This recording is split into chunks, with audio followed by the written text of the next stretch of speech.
শপথ শেষ, এখন আসল খেলা শুরু।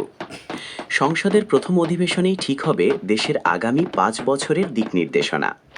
কোন ইস্যুতে উত্তপ্ত হবে অধিবেশন? দ্রব্যমূল্য, সংবিধান সংস্কার, নাকি দুর্নীতি তদন্ত? আজকের ভিডিওতে আমরা বিশ্লেষণ করব প্রথম অধিবেশনে কি কি বড় সিদ্ধান্ত উঠতে পারে। এরকম ভিডিও পেতে আমাদের সাবস্ক্রাইব করে রাখুন। শপথ নেওয়ার পর নতুন সংসদ সদস্যরা প্রথমবার বসবেন জাতীয় সংসদে। এই অধিবেশন শুধু আনুষ্ঠানিকতা নয়, এটাই সরকারের নীতিগত অবস্থান জানানোর মঞ্চ।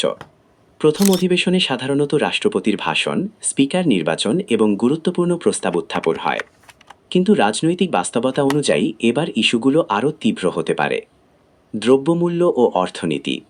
সবচেয়ে বড় প্রশ্ন দ্রব্যমূল্য নিয়ন্ত্রণ। চাল, ডাল, তেল, গ্যাস সবকিছুর দাম নিয়ে জন অসন্তোষ রয়েছে। প্রথম অধিবেশনেই অর্থনীতি নিয়ে জরুরি আলোচনা উঠতে পারে। সম্ভাব্য বিষয়: বাজেট সংশোধন, ভর্তুকি বৃদ্ধি, ডলার সংকট মোকাবিলা, কর্মসংস্থান পরিকল্পনা।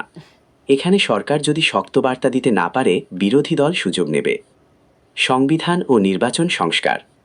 নির্বাচনকে কেন্দ্র করে যে বিতর্ক হয়েছে তা সংসদেও প্রতিফলিত হতে পারে। সংবিধান সংস্কার, নির্বাচন কমিশনের ক্ষমতা, তত্ত্বাবধায়ক ব্যবস্থা এসব নিয়ে আলোচনা উঠতে পারে।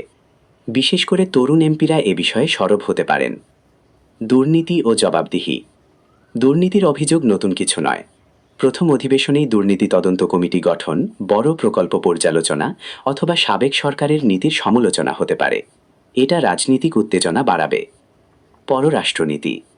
ভারত, চীন, যুক্তরাষ্ট্র সবার সঙ্গে সম্পর্ক নতুন করে সাজানোর ইঙ্গিত থাকতে পারে।